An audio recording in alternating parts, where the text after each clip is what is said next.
Muy buenos días a todas, a todos. Mi nombre es Estela Parra Estrada, soy directora de capacitación a distancia y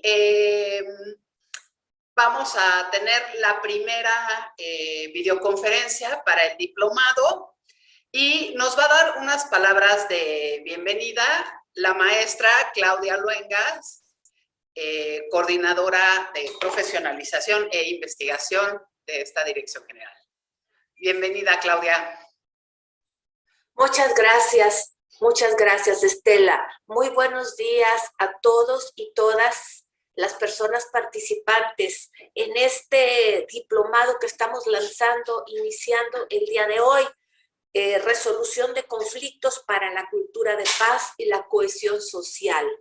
Es un diplomado por medio del cual desde esta Dirección General para el Bienestar y la Cohesión Social pugnamos por dotar a las personas participantes de herramientas útiles y necesarias para la resolución pacífica de los conflictos. Todos sabemos que los conflictos son parte del desarrollo social de cualquier comunidad. Históricamente, en todo el desarrollo de la humanidad han existido los conflictos de una forma u otra, ya sea por puntos de vista divergentes, por malos entendidos, por intereses contrapuestos. En este diplomado lo hemos realizado para desarrollar habilidades para gestionar los conflictos dentro de una colectividad y propiciar el diálogo, la comunicación, no solamente en el ámbito laboral, también en el ámbito individual, en el ámbito familiar y en el ámbito comunitario. Esto porque creemos que es muy importante recuperar y poner en práctica en nuestra vida cotidiana principios tales como la solución pacífica de los conflictos, el diálogo, el rechazo a la violencia, el respeto a los derechos humanos, la inclusión, el respeto a la diversidad. Desde esta Dirección General para el Bienestar y la Cohesión Social, anteriormente Indesol, estamos convencidos de que cada uno de nosotros puede convertirse en un agente para la construcción de la paz y para la cohesión social. Agradecemos la participación de la Universidad Autónoma de Nuevo León, la doctora Brenda Saucedo. Muchas gracias por ser promotora y participante de este diplomado en esa casa de estudios. Y por supuesto, a todas las personas inscritas e inscritos en este diplomado. Quiero decir que hoy en día tenemos más de 1,000 personas inscritas, 1,085 para ser exactos. Y bueno, pues esto da cuenta de la importancia y la trascendencia del tema y el objetivo que estamos abordando a través de este diplomado. Les deseo a todos y todas una muy exitosa, muy productiva y muy provechosa sesión inaugural de este diplomado. Muchísimas gracias a todos y todas. Muchas gracias por tus palabras, Claudia. Siempre, pues, pensar en resolver conflictos es muy importante y muchos de nosotros o muchas de nosotras hemos tenido pues muchos problemas a lo largo de nuestra vida y los hemos resuelto pues de forma casi automática o con lo que hemos aprendido a partir de nuestras familias o lo que nos ha funcionado. Pero qué mejor que si existen personas que son especialistas, investigadoras y expertas en el tema, pues nos den, como nos compartan este conocimiento. Y en este sentido, me da muchísimo gusto y es un honor para mí presentarles el día de hoy a la doctora Brenda Judith Sauceda Villegda. Ella es técnica en trabajo social, licenciada en Derecho y Ciencias Sociales, maestra en Derecho Fiscal y doctora en Métodos Alternativos de Solución de Conflictos, con mención honorífica magna cum laude, todas por la Universidad Autónoma de Nuevo León. Cuenta además con diversos cursos, talleres, conferencias, simposios y diplomados en mediación, derechos humanos, estudios parlamentarios, asistencia social, derecho procesal constitucional, mediación familiar y comunitaria, entre otros. Es autora de diversas obras, capítulos y artículos, destacando entre ellas el libro Mediación Comunitaria, Tipología de Conflictos por Convivencia Vecinal. Ha participado como dictaminadora en el Sistema Nacional de Investigadores del CONACYT, así como en revistas y editoriales de las universidades de Guadalajara, Autónoma de Nuevo León y Benemérita Universidad Autónoma de Puebla. Ha realizado estancias de investigación en Argentina y Chile. Ha sido directora de tesis doctorales y de maestría. Actualmente es miembro del Sistema Nacional de Investigadores nivel 1 del CONACYT y es profesora investigadora de la Facultad de Derecho y Criminología de la Universidad Autónoma de Nuevo León. Sus líneas de investigación son Derecho Procesal, Derechos Humanos y Métodos Alternativos de Solución de Conflictos. Me da muchísimo gusto y un gran honor, como decía antes, presentarles nuevamente a la doctora Brenda Judith Sauceda. Le cedo la palabra, doctora.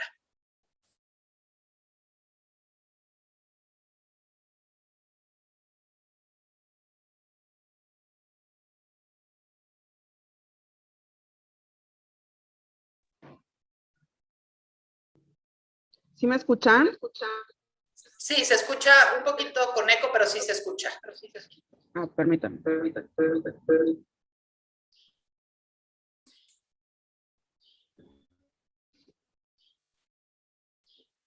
A ver, ¿se escucha menos el eco?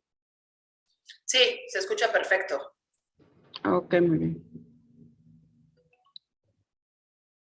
Bien, pues muy buenos días. Muchas gracias por la invitación. Gracias, a la maestra Claudia Luengas Escudero, coordinadora general de capacitación, profesionalización e investigación. Gracias también a la maestra Estela Parra Estrada, directora de capacitación a distancia. Gracias por la presentación que ha realizado respecto a la suscrita. Gracias también a Lina López por la invitación. Pues bien, voy a proceder a compartirles una presentación que traigo para el día de hoy, para ir guiando un poquito lo que les voy a ir a exponer. No sé si me indican si se logra ver.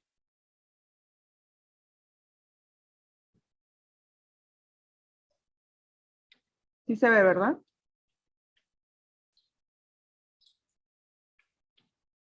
Bien.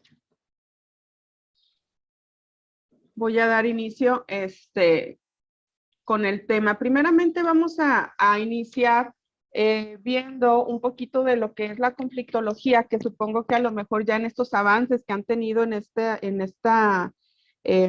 diplomado ya han de haber visto un poquito al respecto. Sin embargo, nada más lo traigo a colación a efectos, de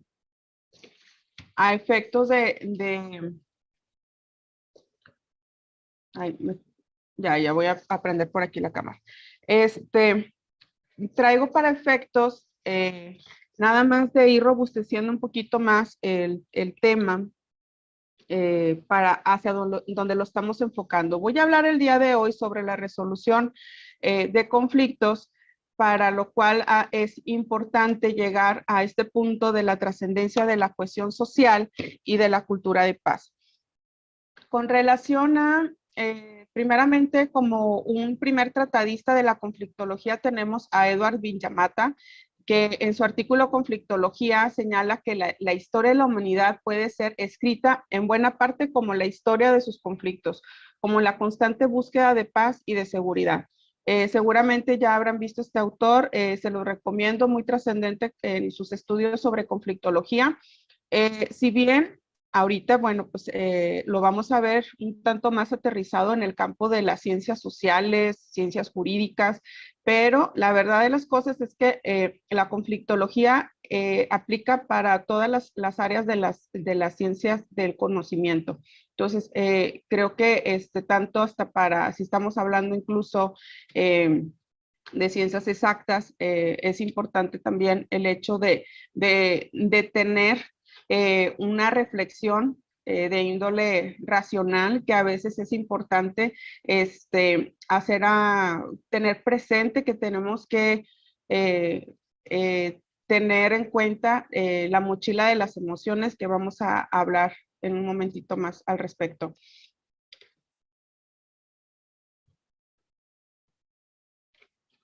Con relación a la resolución de conflictos para la cultura de paz, según la declaración y programa de acción sobre una cultura de paz de la Organización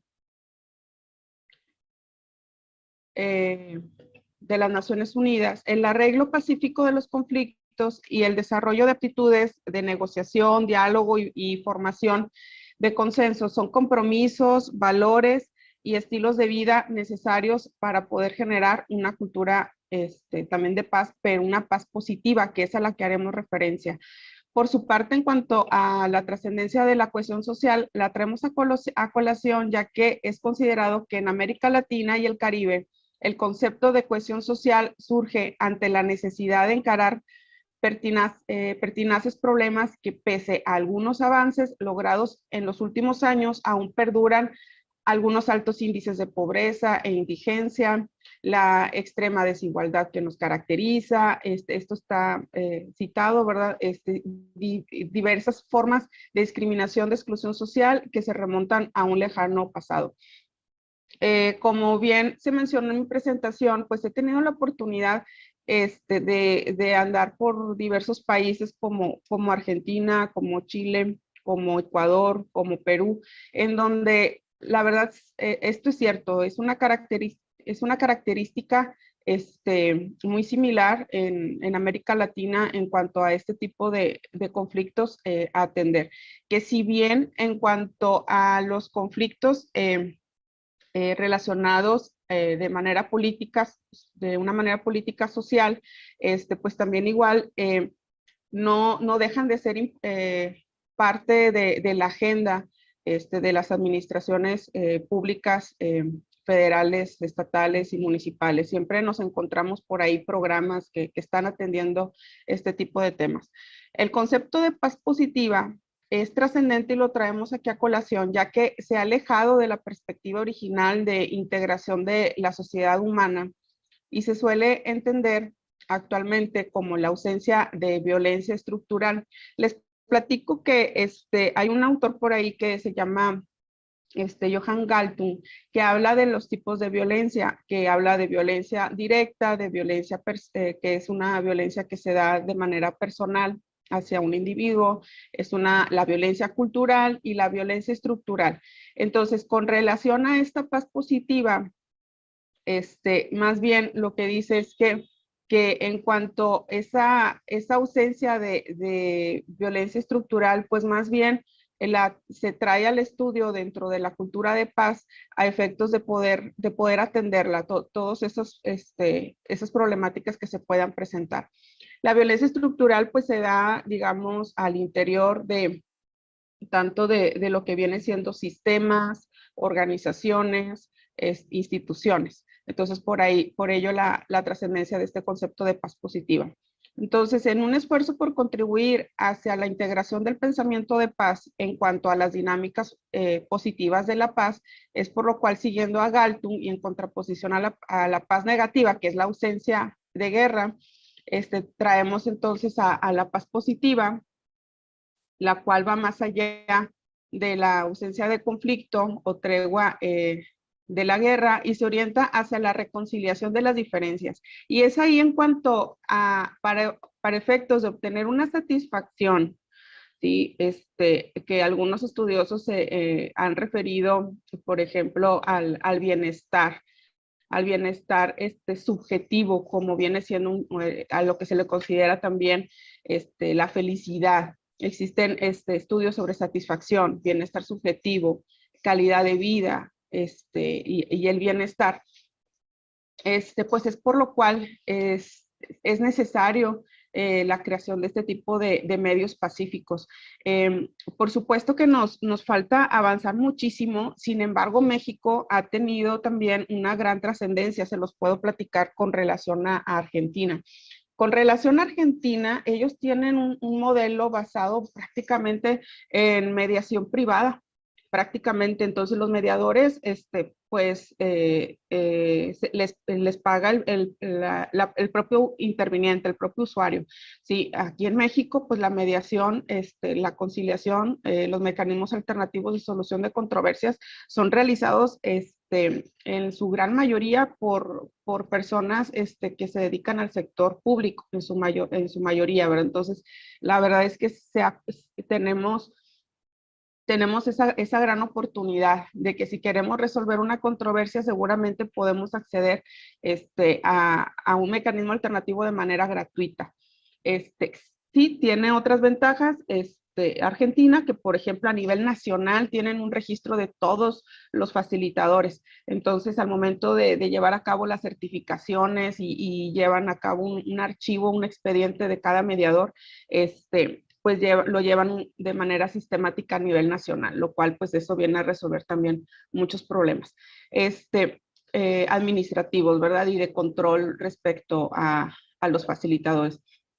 Entonces, esos medios pacíficos pueden ayudar tanto en lo que es la reducción en cuanto a la violencia estructural y la cultural, que esto pues todavía más a profundidad a los estudiosos de la cultura de paz es en donde nos profundizamos un poquito más para ir encontrando los recovecos relacionados al estudio. Esta perspectiva sitúa en la relación violencia y paz la identificación de los supuestos estructurales y culturales que son básicos para trabajar en función de la construcción de la paz. Ahora bien, para Galtung existen también algunos elementos condicionantes que determinan lo que él denomina paz positiva, entre ellos la existencia de relaciones de igualdad, cooperación y justicia social. Y entonces, pues de ahí también igual se despliega todo un estudio sobre qué es la igualdad, si es igual, por ejemplo, a la equidad, la cooperación entre incluso pues, estados como entidades federativas o como estados-nación, y la justicia social, hacia dónde vamos con ese estudio de justicia social. Y dice que es una paz que despliega la vida, la satisfacción de necesidades, libertad e identidad. Bien, y entonces pues traemos a la vista algunas teorías que son sociológicas modernas en este estudio de la teoría del conflicto, que también igualmente pues los invito a que puedan explorarlas un poquito más para que puedan desarrollar un poquito más sus conocimientos. Pues existe la teoría del conflicto, la teoría del consenso, la teoría del caos, la teoría de los sistemas, la teoría del positivismo jurídico, la teoría de la acción razonada, la teoría general de la negociación, que son en general, digamos, las teorías en las que la suscrita pues me he venido basando a efectos de realizar algunas de las investigaciones. Pero pues sí, no nada más nos quedaríamos nada más con la teoría del conflicto, sino que nos iríamos un poquito más en cuanto a ese análisis. En tocante a la presente conferencia, pues nada más se los dejo ahí a colación para efectos de consulta. Bien, con relación pues a este conflicto, pues es muy importante tener en cuenta los orígenes y las raíces del conflicto. Es importante también tener los componentes del conflicto y los niveles del conflicto. Y entonces así, si tenemos en cuenta estos tres aspectos, si podemos ir desplegando un poquito más el estudio y podemos ir desmenuzando cuáles son las particularidades de dicho conflicto. Y entonces tenemos que existen también algunas clases de conflicto que dentro de esos conflictos, pues hay autores diversos. Si bien como ahorita, de hecho, lo acaba de mencionar también la maestra Claudia Luengas Escudero, ¿verdad? Los tipos de conflictos que mencionaba, como el comunitario, el familiar, el laboral, ¿sí? Le podemos agregar incluso los de orden civil, los de orden mercantil, incluso de una manera un poquito más especializada, los de índole penal o como todos aquellos que son administrativos y que se resuelven a través de la ahora recién implementada justicia cívica a través de las administraciones públicas municipales. Y entonces, pues bueno, yo nada más aquí les traigo a modo de ejemplo algunos de los conflictos que sí pueden. Hay autores que dicen que existen conflictos que son innecesarios. Existen conflictos que son genuinos. Existen según su trascendencia y según su naturaleza. Sí, podríamos agregar incluso pues conforme a la ley también, ¿verdad? Entonces, porque también conforme a la ley, pues encontramos también una sistematización en donde, por ejemplo, en el orden laboral, pues tenemos que recién a inicios de octubre, pues se acaba de implementar un nuevo sistema de justicia laboral, por ejemplo, ¿verdad? Que ahora, como por ejemplo en el caso de Nuevo León, ahora tenemos, supongo yo que también igual a nivel nacional en otros estados, ¿verdad? Deban de tener un tribunal laboral, que ese tribunal laboral pues ahora cuenta con un centro estatal de conciliación laboral. Y ese centro de conciliación laboral, pues, primeramente dirime las controversias, como un primer escalón de solución de controversias. Entonces, si por alguna razón, pues, no se logró la conciliación, pues, entonces, ahora sí el asunto, pues, puede ser atendido a través del Tribunal de Justicia Laboral. Y entonces, pues, hay que recordar que, ¿por qué marca esta figura la pauta del Tribunal de Justicia Laboral? Porque desaparecen lo que antes eran las juntas de conciliación y arbitraje. Entonces, de ahí que, pues, podemos hablar de conflictos muy específicamente como en el ámbito jurídico, como según su naturaleza. En el ámbito jurídico, en el ámbito penal, hay que recordar que también los facilitadores son únicamente pues, servidores públicos de la Fiscalía General, ya sea Fiscalía General de Justicia, ya sea de las entidades federativas o ya sea de la federación, ¿verdad? Pero son servidores públicos, porque por su naturaleza que es de orden público la materia penal. Bien, con relación a los modelos del conflicto que me ha abocado a estudiar, pues les comparto que estos son los que me he encontrado como un tanto más relevantes en el campo de la mediación comunitaria y en el campo también de la mediación familiar, pero un poquito más el estudio en cuanto a la comunitaria. El modelo general del conflicto de Kenneth Thomas, el modelo de desescalada del conflicto de Van de Vliert, y el modelo cognitivo de Kruglanski, Bartal y Clark, que de este último es el que les comparto, que de acuerdo a este modelo, pues se tiene que existen diversas fases en esa escalada del conflicto, por lo cual es bien importante primeramente identificar en qué fase se encuentra el conflicto.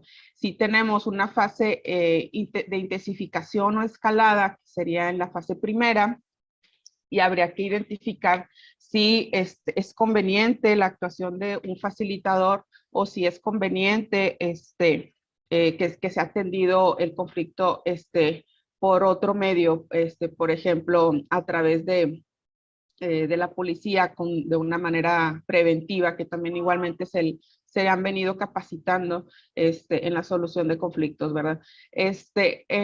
Porque a lo mejor ya puede existir por ahí una fase ya de una violencia que ya ha venido intensificándose con el tiempo. En cuanto a la segunda fase, pues nos podemos encontrar un estancamiento en donde pues probablemente ni siquiera ni se resuelven ni para atrás ni para adelante, ¿verdad? Nada más está ahí latente, existe y se acabó, ¿verdad? Puede existir también una tercera fase que puede hacer una desintensificación o descenso y puede hacer ahí que ya se esté interviniendo por parte del facilitador o que existió por ahí una tercera persona que ayudó a la comprensión del conflicto entre las partes o simplemente ameritó el acercamiento de las mismas partes para únicamente llegar a una negociación por sí mismos, ¿verdad? Entonces, en esa tercera fase es muy, muy importante ya que se viene presentando un descenso. Es importante también una cuarta fase que es como un seguimiento, que viene siendo un post-proceso conflictivo, que es lo que sigue después de. Entonces, incluso servidores públicos de la Fiscalía aquí en Nuevo León, Fiscalía General de Justicia, tienen personal que dan seguimiento a esos acuerdos de mediación. En esos acuerdos, pues se ha llegado incluso a tener datos muy interesantes, como que se ha llegado al cumplimiento de los acuerdos en un 80%, ¿verdad? Y ya entonces el otro 20%, pues son los que se continúan integrando la carpeta de investigación.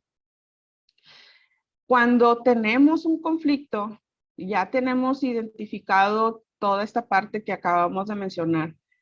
Y antes de realizar cualquier intervención, siempre tenemos que tener en cuenta que existe este tipo, esto es lo que le llamo, bueno, mochila emocional, que existe también, que se ha mencionado por algunos autores también.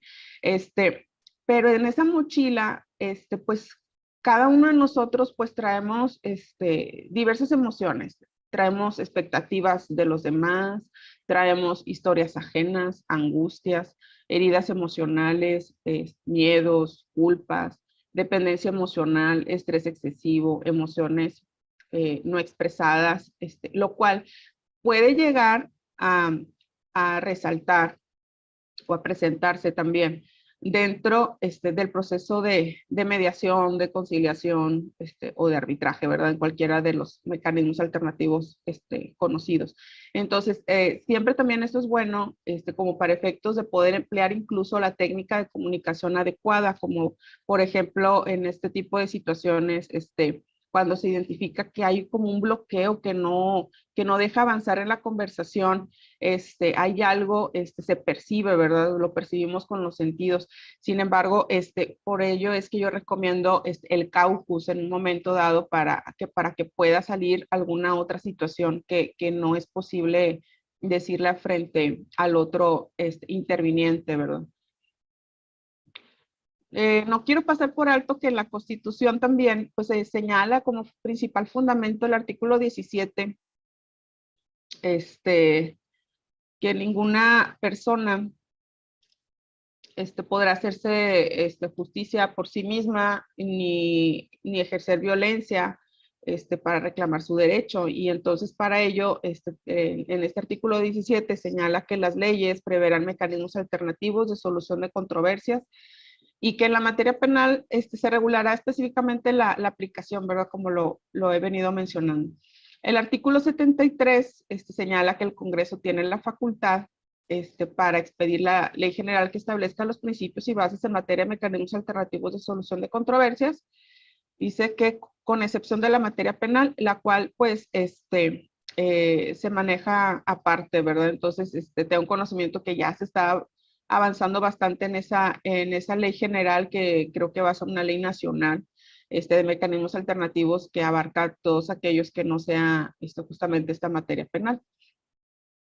Y por supuesto que la materia laboral, pues que también con estas nuevas reformas y demás, pues que también igual tiene su ley especial. Y entonces tenemos que dentro de los mecanismos alternativos de solución de controversias, pues se encuentra, unos son desde el autocompositivo hasta el heterocompositivo.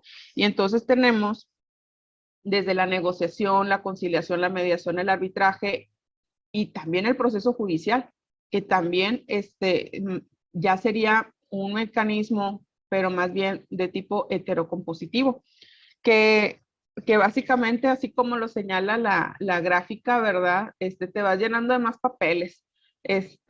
Por ahí vi un video de esos que comparten a veces, que un abogado decía que después de tantos años se había solucionado un conflicto cuando se podía haber resuelto pues en menos tiempo y mostraba todos los papeles de un expediente. Es correcto, entre más va avanzando el tiempo y va subiendo de nivel la problemática, pues también igual se va enquacerando más esta parte de la solución.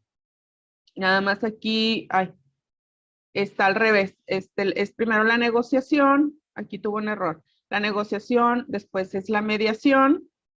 ¿Por qué? Porque la negociación se soluciona, primeramente, lo puede solucionar el conflicto, las mismas partes.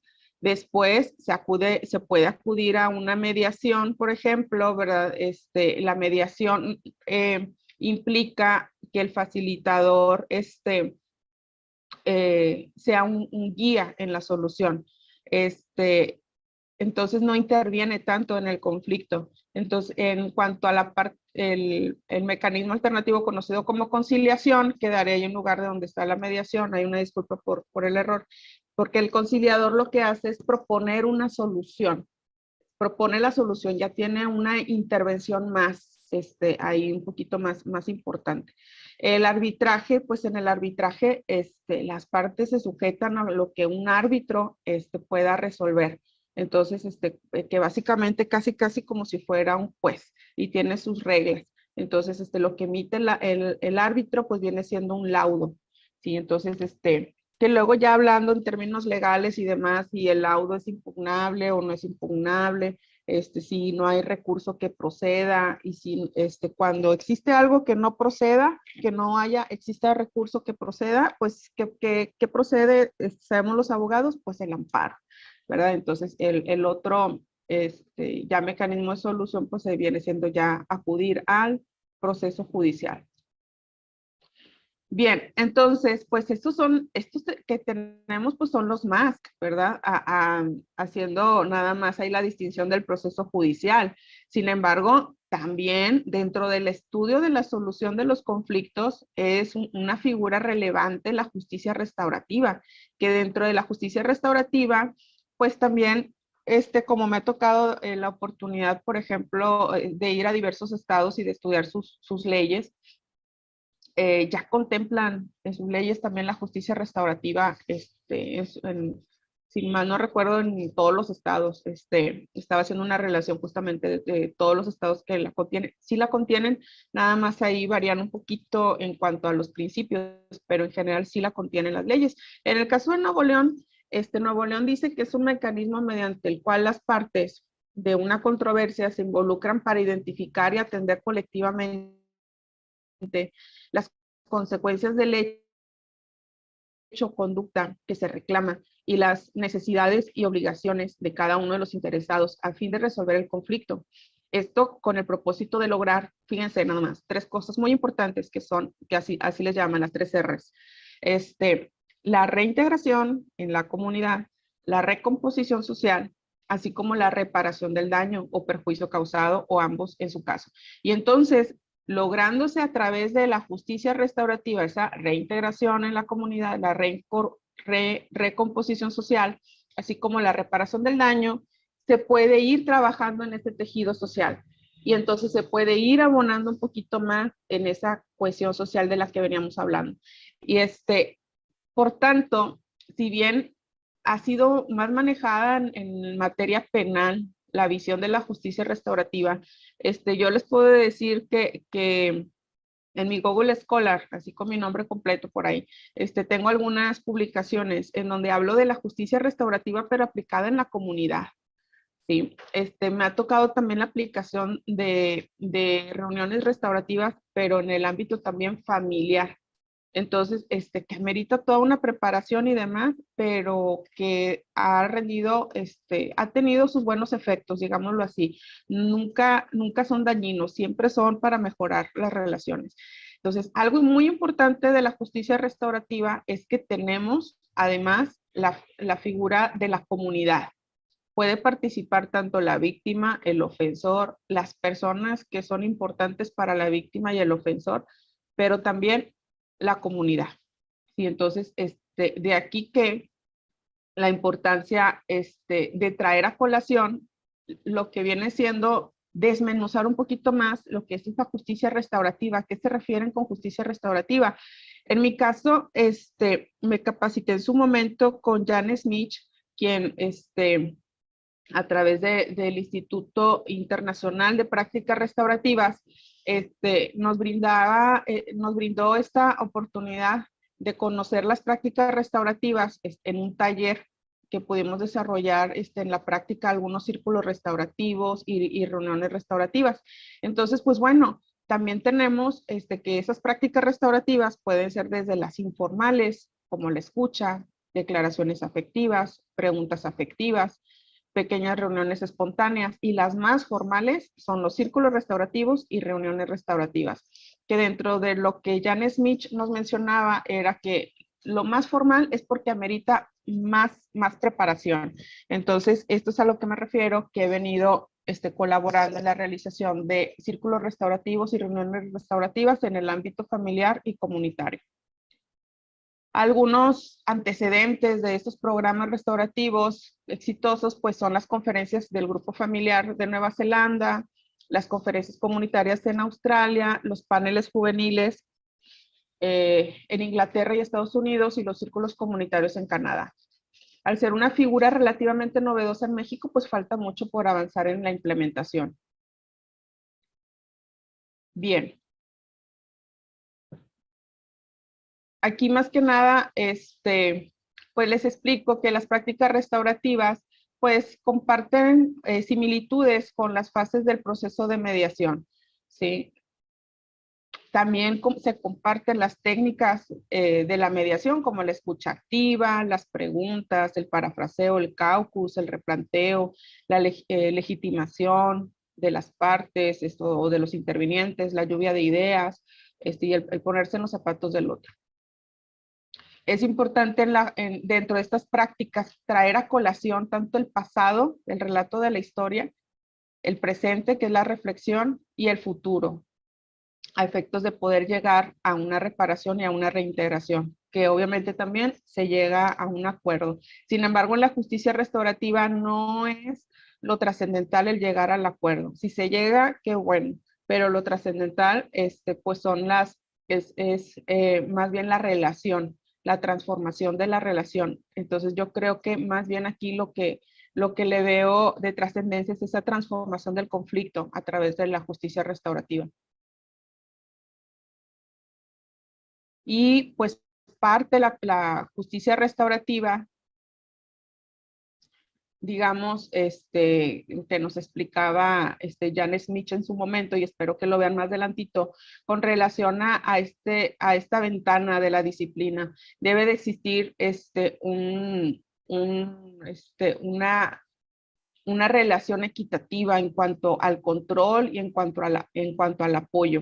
Si no se debe de caer tanto en una negligencia ni en una permisividad, ni tampoco ser punitivo, sino más bien encontrar ese lado restaurativo. Para todo ello, pues hay todo un estudio. Se basa en la brújula de la vergüenza, que la vergüenza es más bien tratada de una manera reintegradora. Primeramente, ¿cómo nos podemos dar cuenta de la vergüenza? Cuando existe un aislamiento, un ataque a sí mismo, la negación, ataque a otros. Y pues esa vergüenza se puede lidiar con ella de manera positiva, hablando sobre el asunto, expresar sentimientos, disculparse, compensar, reparar, admitir que uno ha actuado mal. ¿Sí? Entonces, lejos de una vergüenza estigmatizante, más bien es reintegradora, donde se confronta y se desaprueba el comportamiento de la persona ofensora. Para dentro de un marco de respeto y apoyo, se debe tratar como una persona que cometió un acto inaceptable. Sin embargo, lo que se habla es del hecho, ¿verdad? Nada más, no de la persona, y de eso siempre se debe dejar claro al inicio de la reunión restaurativa o del círculo restaurativo. Bien, entonces, algunos aspectos por aquí importantes de la justicia restaurativa, lista de verificación. Bueno, bien.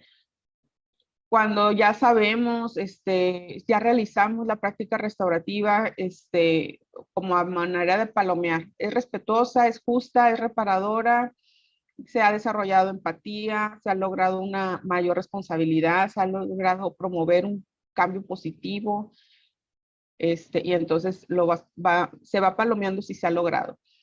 Otra similitud entre la mediación y las prácticas restaurativas es que el facilitador utiliza también las preguntas como herramienta. Y estas preguntas pues ayudan a llevar a la reflexión. Estas preguntas pues también igual ya están estudiadas por este Instituto Internacional de Prácticas Restaurativas, en donde unos tipos de preguntas pues van dirigidas a las personas afectadas y otras preguntas pues van dirigidas a la persona que ha afectado, ¿verdad? O la parte ofensora. Entonces también igual ya se ha estudiado, incluso ya existe un guión para poder desarrollar estas reuniones restaurativas y círculos restaurativos también. Que les digo, en mi caso, pues lo he aplicado en materia familiar y comunitaria. Y el proceso es justo en la justicia restaurativa cuando se construye confianza, incita a la cooperación voluntaria, mejora el desempeño, anima a ir más allá de lo requerido y permite que se comparta el conocimiento. Como conclusión, se separa el acto de la persona. Permite que el acto o comportamiento inaceptable sea rechazado porque no responde a estándares o expectativas. Mientras que se reconoce el valor intrínseco de la persona y su contribución potencial hacia sus pares, su propia familia, la comunidad. El valorar la relación, pero rechazar la conducta. Así que eso siempre quede muy claro. Y entonces, como hipótesis fundamental de toda práctica restaurativa, se tiene que la hipótesis fundamental es que los seres humanos son más felices, más colaboradores y productivos y tienen más probabilidades de hacer cambios positivos en su comportamiento cuando las personas en posiciones de autoridad hacen las cosas con ellos en lugar de contra ellos o por ellos. Es importante que también mencionar que a veces también sí causa una relevancia, es muy importante en qué momento se atiende la situación o el conflicto. ¿En qué momento? Porque a veces cuando ya se llega a intervenir realizando alguna de estas prácticas restaurativas, cuando se realiza, por poner un ejemplo, todavía en un entorno familiar o comunitario, pues ya a veces están muy afectadas la relación, los intervinientes, las personas. Entonces, a veces hace falta el hecho de intervenir con otro tipo de práctica restaurativa. Ejemplo, si se interviene con una reunión restaurativa con una familia, por ejemplo, se puede intervenir posteriormente con una conferencia entre pares, por ejemplo, entre puros adolescentes, ¿sí? Es decir, sacar del entorno a uno de los, de alguna de las personas que forman parte de la familia, como pudiera llegar a ser en el caso de un adolescente, para efectos de tratar en particular, de visibilizar el comportamiento. Existen algunos otros tipos de prácticas que no necesariamente sean catalogadas con un cierto formato como el juego de roles, sí que pues alguien puede ser en una escuela, se llega a una dramatización, se hace un círculo con los participantes para expresar los sentimientos surgidos durante la dramatización, se llega a una reflexión, a un aprendizaje y se comparten experiencias personales. Por mi parte, también he encontrado como algunos juegos de convivencia pacífica que se pueden aplicar, por ejemplo, en escuelas, en centros de asistencia social que atienden niñas, niños, adolescentes o casas hogares, que se pueden aplicar este tipo de juegos de convivencia. También talleres de cuentos de mediación, como para efectos de llegar también a un aprendizaje y también a poder cambiar, abonar en la cohesión social dentro del entorno en el que viven las niñas, niños y adolescentes. ¿Quiénes pueden ser facilitadores? Bueno, pues aquí, en cuanto a facilitadores, pues es necesario cumplir con la ley, ¿verdad? En cuanto a las horas de capacitación que se piden, que ahí sí también igual varía mucho en los estados, ¿verdad? Que yo creo que ese va a ser uno de los temas cruciales en la Ley Nacional de Mecanismos Alternativos de Solución de Controversias. Pero sí se debe, yo comparto que la idea de que debe de continuarse con esa certificación, incluso hacer un registro nacional, como en el caso de Argentina, un expediente del facilitador. Sin embargo, también existe una figura como son los operadores de mecanismos alternativos. Entonces, esos operadores, como lo he visto en el campo, en el caso de Argentina sí los tienen también como los que son los facilitadores y los que son operadores, es decir, quienes gestionan el conflicto. En el caso de nosotros aquí podríamos decir que los jueces de barrio o delegados municipales también son operadores, que son vecinos que representan los intereses o que conocen a la comunidad, que saben cuáles son los conflictos que se presentan con sus vecinos y ellos pueden también ser contemplados como operadores, no necesariamente que deban de tener una carrera como todos los requisitos que son propios de un facilitador, sino que pueden tener herramientas, habilidades que ya por sí mismas, porque la legitimidad por parte de la comunidad o incluso de una familia, ¿verdad? Para ser un tercero en caso de no poder solucionar el conflicto a través de la negociación.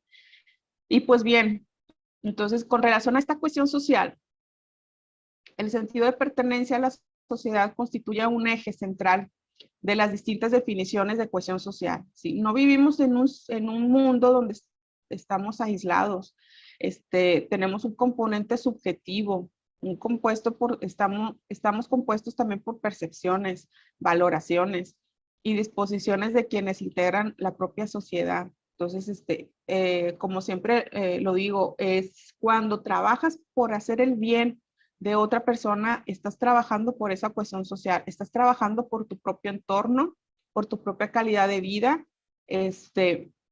y por supuesto que también por el prójimo, ¿verdad? Pero por supuesto que con relación a esta cohesión social, todo lo que vayamos realizando a favor de solucionar conflictos, se abona a esa cohesión social. En mi caso, en el año 2016 realicé un análisis descriptivo tomando indicadores de cohesión social en el ámbito vecinal, cuyos encuestados fueron jueces de barrio, delegados municipales de las colonias Independencia, Centro y San Ángel. Tomé de base para realizar esta investigación, pues, las bases para la construcción de un índice de cohesión social vecinal emitida por Fundación Hogares y México Evalúa en el año 2015. Y pues bueno, en general, México Evalúa considera como uno de los elementos importantes la confianza vecinal, la participación ciudadana y el sentido de pertenencia. Justamente a lo que hemos venido hablando, yo puedo comprobarles con este muestreo, ¿verdad?, que realicé, que efectivamente puede tenerse una medición de orden cuantitativo. Sin embargo, también como para efectos de poder diagnosticar, pero para poder también intervenir. Cosa que en mi caso como investigadora en una reunión restaurativa practicada en el mes de agosto, fue como tomé en cuenta esta parte del diagnóstico primeramente de la situación. Entonces, antes de intervenir, realiza un diagnóstico, ahora sí como si fuera médico, ¿verdad? Haciendo las pruebas antes, se hace la intervención y posteriormente comprobé si hubo algún cambio o algún desfase y por supuesto, pues ya después la etapa de seguimiento. Entonces, pues bueno, hacemos lo correcto principalmente, toda la gente hacemos lo correcto por nuestros principios y valores, consecuencia de nuestra educación, para complacer a las personas a quienes queremos, como la familia, amistades, nosotros mismos, porque queremos ser tratados tal y como tratamos a los otros, porque el ser humano es bueno por naturaleza, la presión del grupo también influye, y por el temor al castigo. Entonces, muchos de los sistemas de justicia que imperaban anteriormente con un sistema inquisitivo, pues tenía desplegado, digamos, esta parte de sancionar que a través del castigo se cumplían las penas. Sin embargo, pues a través de la justicia restaurativa, lo cual pues es todavía un campo que todavía falta por profundizar bastante también en ese ámbito de la justicia penal,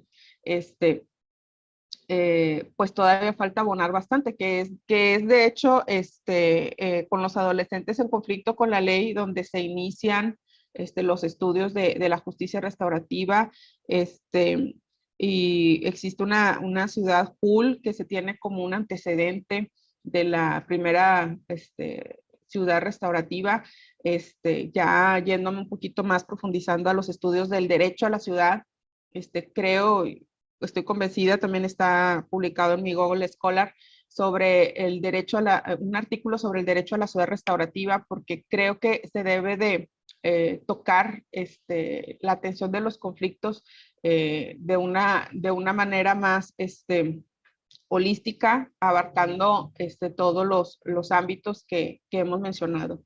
Y pues bueno, no debemos de ser ajenos también en esta conferencia, que tenemos los objetivos de desarrollo sostenible por parte de la ONU, ¿sí? Con miras al 2030, que tenemos que el objetivo 16, que es la paz, justicia e instituciones sólidas, que también hay grandes compromisos, metas planteadas por la ONU con relación a este tema de la violencia y de la educación de calidad, como viene siendo esta parte de una educación para la paz, ¿verdad? Ya todavía no tanto hablando de la cultura de paz, sino a través de la educación se puede fomentar esa cultura de paz. Y pues bueno, termino la presente conferencia con lo siguiente. El conflicto es inevitable, pero el combate es opcional. Pues muchas gracias por su atención. Muchísimas gracias a ti. Siempre el tiempo es como muy corto y hay tantas cosas que nos gustaría profundizar y estudiar, como tantos temas que van surgiendo. Es como, si bien es una probadita en general de todos los temas, hay algunos que pues hacen que surjan muchísimas preguntas. Algunas de las preguntas tienen que ver, si quieres te voy leyendo alguna y vamos avanzando. Ya no tenemos mucho tiempo, pero pues podemos compartir algunas inquietudes que tienen los asistentes. Alguna persona nos dice que le gustaría conocer algún ejemplo desde tu experiencia como más demostrativo, aplicando mecanismos de solución de controversias. Otra persona nos pregunta cuál sería la diferencia entre un círculo restaurativo y una reunión restaurativa. Si quieres, empezamos con esas dos y luego seguimos. Sí, muy bien. Yo creo que voy a venir solventando las dos con lo siguiente en cuanto a la intervención, en un ejemplo de un caso. En cuanto a la reunión restaurativa tiene como propósito el hecho de llegar a una reparación del daño, a una valoración de las relaciones, por poner un ejemplo, en una familia. Existía una cierta controversia con una persona, con un adolescente en el hogar. Entonces, con relación a la relación que se había visto un tanto afectada, un poquito más entre el adolescente y la madre, pues hubo una necesidad por ahí importante de realizar una intervención en donde se participó en una reunión restaurativa un facilitador y un cofacilitador. que también esa parte me faltó mencionar respecto a los facilitadores, porque existen cofacilitadores que de acuerdo a su experiencia, que de acuerdo a la legitimidad también que pueda tener en la intervención del conflicto, es importante esa participación. Entonces, en este caso, se intervino con un cofacilitador y un facilitador. Entonces, se interviene con la parte, en este caso, el adolescente, con su madre, el padre y el hermano. Con relación a las personas que participaron, pues también son personas allegadas al adolescente, que de una manera estudiada, ese Instituto Internacional de Prácticas Restaurativas ha señalado que es importante incluso al momento de sentarse que la persona, que se pueda considerar en la parte afectada o víctima, tenga a su lado alguien que la reconforte de manera emocional. Y también por su parte, el adolescente, pues también que tenga una figura que lo reconforte emocionalmente. Entonces se seleccionaron, por eso comentaba que es muy importante la preparación. Si se fijaron en la presentación, la reunión restaurativa es lo que más lleva de preparación.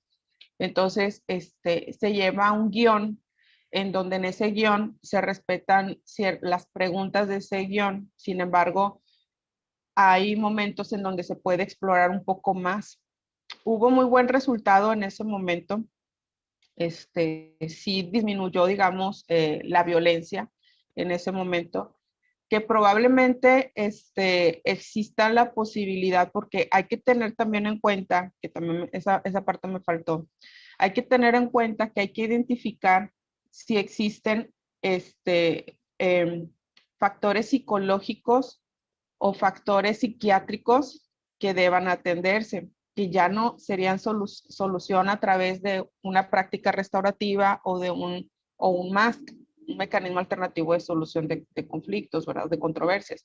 Entonces, también eso el facilitador debe identificar, no nada más la parte de la mochila de las emociones, porque una cosa es la emoción y otra parte es cuando se requiere ya una atención terapéutica o psiquiátrica.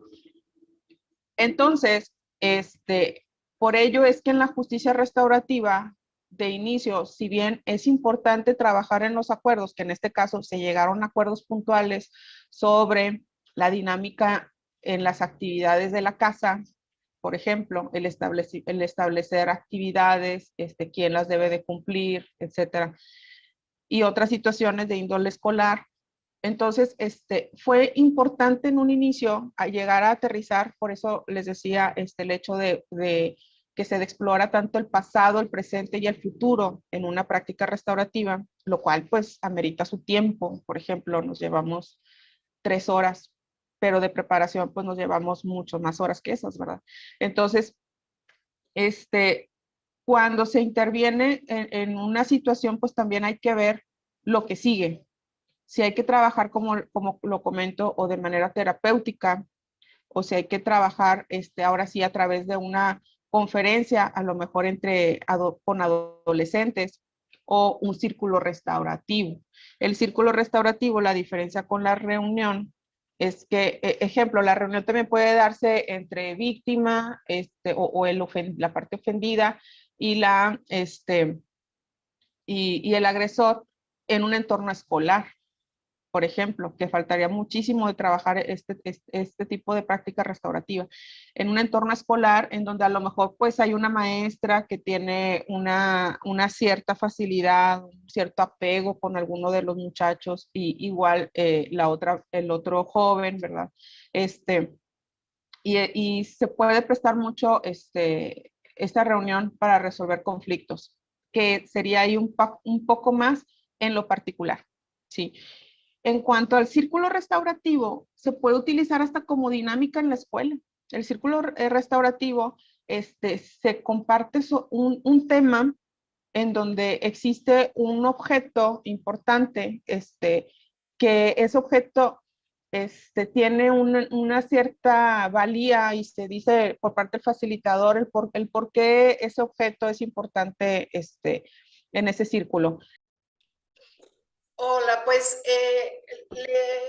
una de las preguntas que llegó por el chat tiene que ver con la violencia y con cómo esta violencia ha ido creciendo en algunos pueblos y en algunos municipios y cómo los gobiernos han sido incapaces, tanto locales como estatales como federales, de resolver algunos conflictos violentos en el país.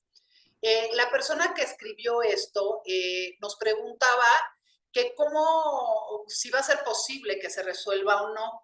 Y recordé como esta parte que usted nos hablaba al principio sobre la violencia estructural y esta diferencia que hay en los tipos y niveles de violencia, y este caso que nos puso como de cómo jurídicamente se van complicando los conflictos. Entonces me gustaría si nos pudiera aclarar un poco como cuál es la diferencia básicamente entre resolución de conflictos y violencia de esta naturaleza para que no se confunda y no se crea que puede ser lo mismo, ¿no? Sí, muy bien. A ver, sí me escucha, ¿verdad? Sí. Bueno, con relación a todo tipo de conflicto, primeramente, como lo venía mencionando, puede tener una, mm, digamos, una característica particular el conflicto en cuanto al- a los diversos tipos de conflictos que acabo de mencionar. Entonces, la cuestión aquí es que si nos encontramos ante una situación en donde existe una agresión, tendríamos que identificarlo. Que primeramente agresión tenemos que, eh, pues guarda una relación con un ataque que se ejecuta en contra de una persona. Sin embargo, ese ataque puede ser de manera física, puede ser de manera simbólica, pero puede ser de manera aislada, esa agresión. En cuanto a la agresión, pues puede ser, como les digo, de manera física, psicológica o puede ser por obra, pero es una acción. Cuando tenemos, hay que identificar cuando estamos ante la presencia de la violencia. Cuando hablamos ya de violencia, pues si bien igualmente existe una, una posición de poder, más bien, y es de manera reiterada. No es nada más una acción aislada, sino que más bien es de manera reiterada. Ejemplo, lo podemos constatar en los ámbitos de jerarquía, como puede ser tanto al interior de las familias, como con todo lo que implica relacionado a la fuerza del hombre, que se traduce en esta denominación de machismo, por ejemplo, este, en donde si lo llevamos al lado a tratar de resolver a través de una mediación, ¿sí? Pues no va a estar equilibrado el ámbito de los poderes de ambos, ¿verdad? Por una cuestión de género. El ámbito, del ejercicio del hombre como la mujer. Entonces, este, en esa parte pues va a quedar supeditada por una cuestión de biológica, de fuerza, o por todo lo que implica culturalmente, socialmente, el machismo. Entonces, en ese tipo de aspectos, por eso es que la ley es muy clara en limitar el ejercicio de la mediación a cuestiones que implican una violencia. Entonces, cuando existe violencia, no se procede con la mediación, con un mecanismo alternativo de solución de controversias. La cuestión es que en cuestión de justicia restaurativa, digamos que cuando se habla de víctima, de ofensor y de comunidad, Sí, se tendría que analizar muy bien si corresponde aquí la intervención, porque existen ejemplos que son, digamos que si se salen del parámetro común de un conflicto, como por ejemplo, este, por ahí en YouTube se pueden encontrar un video que si mal no recuerdo se llama así como entrevista con un asesino, en donde queda claro que hubo toda una preparación, fue alrededor como de un año para poder llegar a un encuentro o reunión restaurativa. Que más bien lo catalogo más bien como un encuentro, que si bien dicen que es una mediación en el video, pero lo catalogo un poquito más como encuentro, porque en la reunión se da más los parámetros en donde existen más personas involucradas. Entonces aquí en el encuentro que se muestra, realmente nada más se da entre la persona ofendida, que viene siendo la mamá y la hija de una mujer que fue brutalmente asesinada este, por parte de unos adolescentes que en su momento consumieron drogas y que por los efectos de las drogas la interceptaron a la señora, la llevaron a un monte, a un lote baldío, la ultrajaron, abusaron de ella y terminaron con su vida. Entonces pasó el tiempo, este, y la hija que tenía esta mujer, pues finalmente quería saber las razones por las cuales estas personas habían actuado de tal manera. Sí, ya estaban sentenciados, no iba a haber un cambio legal. Por eso el punto de que en la justicia restaurativa no es necesario llegar a un acuerdo, no es el fin. Lo que se busca es llegar incluso a un perdón, que es un perdón genuino, no un perdón jurídico. Aquí hay que aclarar, porque el perdón jurídico, pues estaríamos hablando que ya no sería la etapa procesal. Ya estas personas pues ya habían sido sentenciadas, ya están cumpliendo incluso ya con una condena. Entonces, lo que quisieron estas personas ofendidas, la hija y la madre de la víctima, por eso son personas ofendidas, no son víctimas directamente, la víctima pues sería la mujer con quien este, terminaron ultrajándola y terminaron con su vida. Entonces, pues querían conocer más sobre esa verdad, que a veces el sistema de justicia pues te permite nada más conocer una parte que es probatoria y se acabó, y que a veces con el tiempo pues el juez pues ya dictó su sentencia, ¿verdad? Pero a veces las partes quedan ahí con algunos recovecos, con algunas situaciones que de manera personal necesitan saber más allá que lo jurídico. Entonces, de eso se trata este caso, lo cual ejemplifica que incluso tratándose en este tipo de situaciones, habría que evaluar la intervención también el uso de la justicia restaurativa en casos de violencia. Sí, me ha tocado también recibir alguna capacitación por personas eh,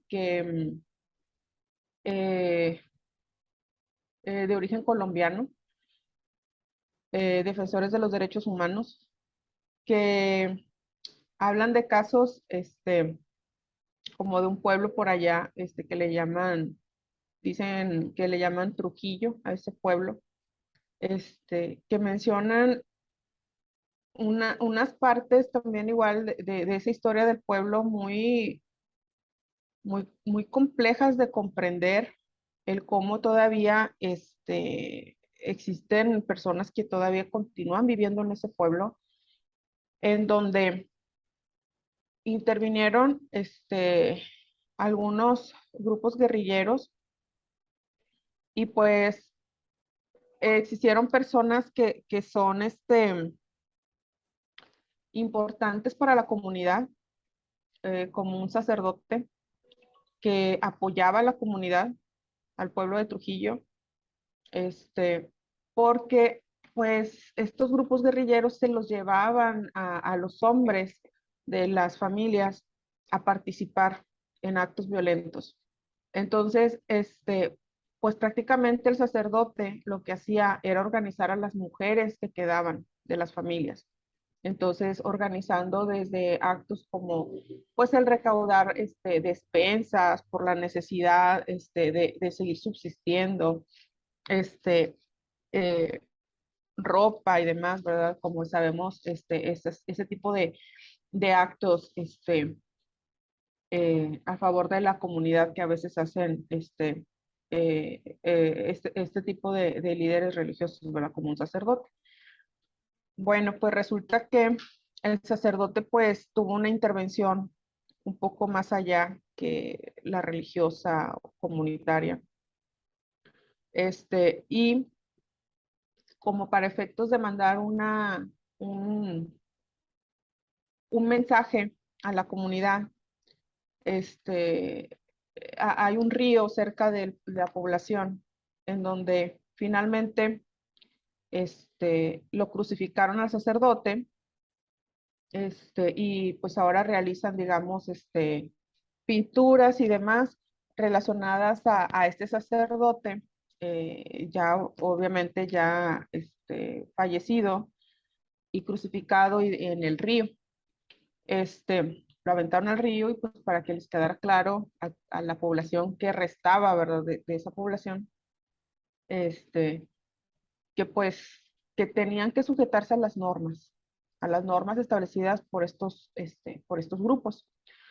Entonces, pues también es este tema, pues estas personas defensoras de los derechos humanos, pues lo llevaron a la Corte Interamericana de Derechos Humanos. Y como resultado tenemos que finalmente, como ya sabemos, primero la Comisión Interamericana de Derechos Humanos interviene a través de la conciliación. Si no se llega a un arreglo, llega a la Corte Interamericana. Entonces se pronuncia, que en este caso me parece que fue la Corte Interamericana. Aquí sí no puedo aseverarlo exactamente, pero me parece que sí fue la Corte, en donde el Estado colombiano, como país, como Estado-nación, eh, aceptó finalmente, em, que era responsable con relación a estos actos, ¿verdad? Entonces, qué viene a suceder? Que finalmente se tuvieron que hacer algunos actos en memoria de las víctimas, ¿sí? Entonces, ya a lo mejor a estos alcances de solución de conflictos no va a haber una restitución, no va a haber propiamente la restitución de las vidas de estas personas, ¿sí? La solución aquí más bien fue la reparación del daño, tiene unos alcances que quedan ahí en analizarse, sobre, en este caso, pues no sería nuevamente tener la vida presente de sus seres queridos. Entonces fue con actos simbólicos, fue con relación a lo que en su vida, dependiendo de la edad, dependiendo a lo que se dedicaban las personas que aún vivían, podían haber dado de acuerdo, de acuerdo a lo que se tiene contemplado como el alcance, este, de la calidad de vida y el alcance de este, el alcance de la edad promedio de vida de una persona.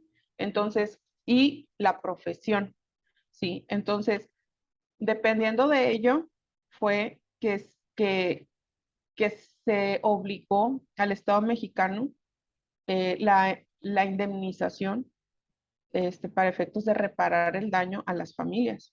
Entonces, si estamos hablando de que una persona, por poner un ejemplo,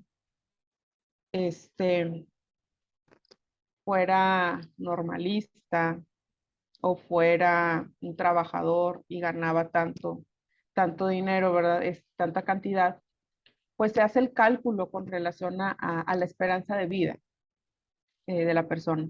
Entonces, ese es otro modo de poder solucionar un conflicto a través de los derechos humanos, cuando ya estamos hablando de un ámbito de la violencia.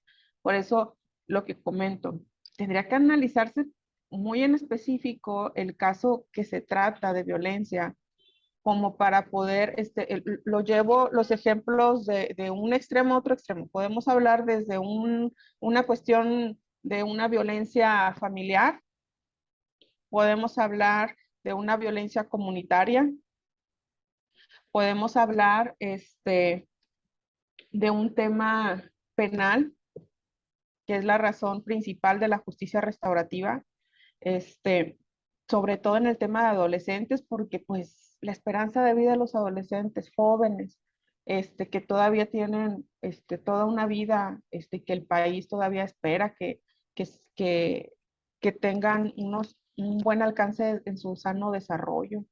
Entonces, em, porque son el presente y el futuro. Ya no podemos hacernos a un lado de que sean nada más el futuro, son el presente y el futuro. Y entonces, pues habría que siempre analizar el caso en específico, si amerita la intervención de la justicia restaurativa o si ya estamos hablando ya de un tema de derechos humanos. Entonces, que se deba de atender ante otra instancia, que ya sería más bien conciliatoria. Sí, porque por eso era lo que mencionaba en cuanto a la intervención del facilitador.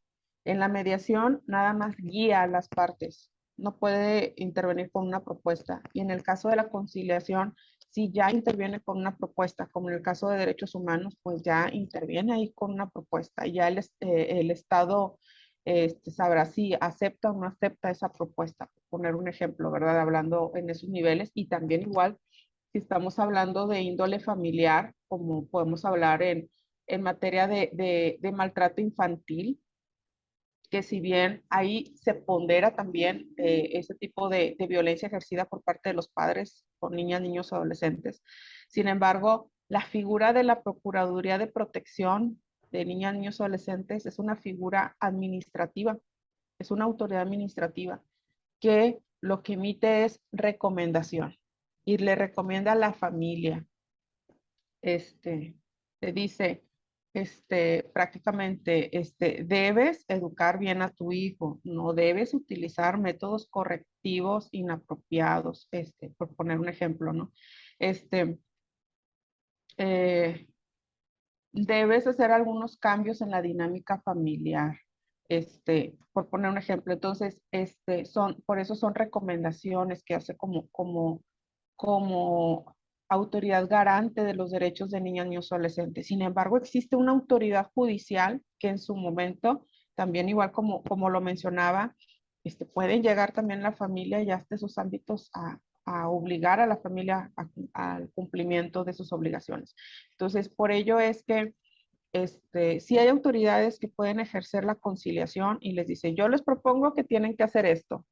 Sí, entonces, eh, es un deber ser que lo deben de hacer. Sin embargo, quien los obliga es una autoridad judicial, definitivamente. Por eso, hasta inclusive en esta materia de derechos humanos, el Comité de los Derechos Humanos concilia y la Corte es la que obliga. No sé si existe, si quedó solventada la pregunta. Sí, quedó sumamente claro y agradezco muchísimo que nos hayas dado la posibilidad de complementar esta información.